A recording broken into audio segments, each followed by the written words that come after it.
السلام عليكم ورحمة الله وبركاته. ازيكم يا حبايبي؟ عاملين ايه؟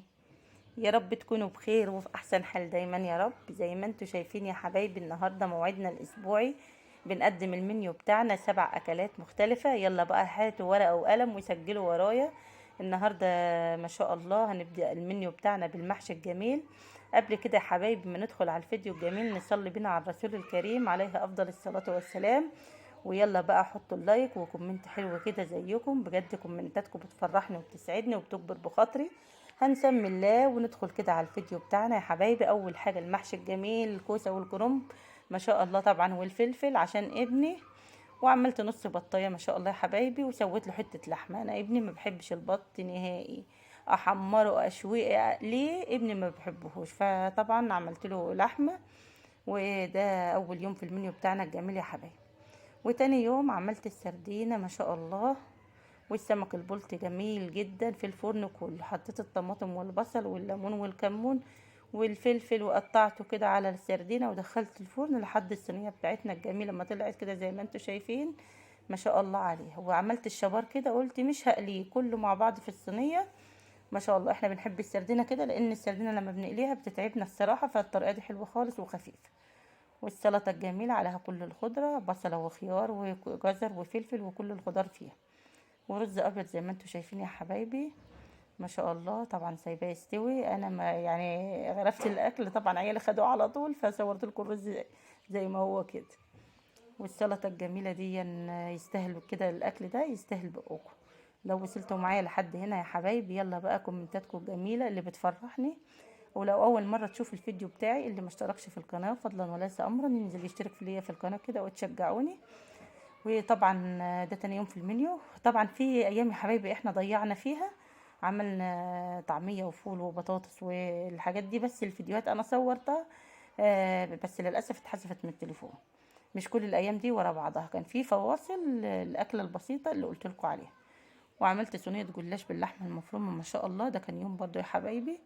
ما شاء الله الصينيه دي كان الكهرباء قطعه بس انا صورتها كده بس طالعه جميله والله يا حبايبي. حطيت ربع كيلو لحمه، ربع كيلو لحمه على الصينيه دي ما شاء الله، كان طعمها جميل جدا. وعملت جنبها سلطه وبطاطس محمره، وقضينا اليوم بيها. وده كان تالت يوم في المنيو. اليوم اللي بعده يا حبايبي برضو عملنا لحمه، ده نص كيلو يا حبايبي. الباقي ده بقى قراقيش وكده، نص كيلو لحمة. ورز البسمات المفضل بتاعنا ما شاء الله. وطبق سلطة يستاهل بقه. بسم الله ما شاء الله. طبعا ده يوم من ايام المنيو بتاعنا الجميل. وانا زي ما قلت لكم، انا في يومين ضيعتهم. الاكل ده اكل 5 ايام في الاسبوع، في يومين انا ضيعتهم باكل عادي خالص، جبنه وفول وطعميه ولانشون وحاجات بسيطه خالص يا حبايبي. بس انا ما صورتهاش، اكلنا طول الاسبوع مش هو الاكل ده. ما شاء الله ده كان يوم من ايام الاسبوع. يلا بقى حطوا اللايك كده وادعوا لي دعوه حلوه يا حبايبي، لعل الله يستجب لكم. طبعا الرز البسمتي ده انواع، في نوع رخيص يا حبايبي انا جبته ما عجبنيش. فالرز الهند الاصلي ب60 جنيه وب65. انا بجيب النص كيلو ما شاء الله، بيزيد وبيملى الحل وبيكفيني. انا بجيبه مرتين في الاسبوع، يعني كيلو، بجيب كيلو ب60 جنيه. واليوم ده يا حبايبي عملنا السمك الجميل بتاعنا المكاريل، بسم الله ما شاء الله.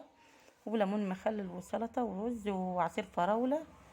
ده يوم برضو رابع يوم في المنيو بتاعنا الجميل، بسم الله ما شاء الله. السمك ده يا حبايبي انا منزله الطريقه على القناه، اللي حابب يشوف يتفضل على القناه. هتلاقوا الطريقه هتعجبكم جدا، من غير ما نشويه ولا نقليه، زي ما هو كده في الفرن، وبندخله بالخضار الجميل بتاعنا ده، بيطلع زي ما انتوا شايفين ما شاء الله. بجد تسلم ايديا. يلا بقى ما استاهلش اللايك، حطوا بقى اللايك وكومنت حلو كده زيكم وشجعوني، عشان قناتي دي تكبر. قناتي مش هتكبر غير بيكم. وطبعا اليوم ده ما شاء الله عليه كان اكل بسم الله ما شاء الله. طبعا هم 3 سمكات ليه؟ لان جوزي مش موجود، فانا والولاد احنا 3، كل واحد واحد. وعملت الفراخ المشويه دي يا حبايبي، كان يومها برضو النور قاطع، التصوير معايا يعني كان اخر يعني قبل المغرب بحاجه بسيطه او بعد المغرب. ما شاء الله انا جبت، هي كانت فرخه الا ربع، مش فرخه كامله ولا نص. قطعتها زي ما انتوا شايفين بالبصل والطماطم، وتبلتها طبعا بكل التوابل اللي عندي، فلفل اسود وكمون وجنزبيل وقرفة، وكل التوابل اللي عندي موجودة، تبلت بيها الفرخ. وقطعت بطاطس في الأرضية وحبيت طماطم وحطيتها زي ما انتوا شايفين، دخلناها في الفرن، وعملت جنبها شوية رز وأكلنا واتبسطنا. والله يا حبايبي كان يوم ما شاء الله عليه. بس طبعا الإضاءة هي اللي ظالمة الفيديو بتاعي الجميل. وطبعا انا صورت لكم البطاطس وكنت لسه هعمل الرز طبعا، بس النور قاطع، قلت الحق اصور الفيديو بتاعي في النور. ما شاء الله. وده كان غدا من ايام الاسبوع. وبعد اليوم الجميل ده يا حبايبي احنا برضو يعني ضيعنا بالاكلات اللي قلت لكم عليها، الاكلات البسيطه بتاعتنا.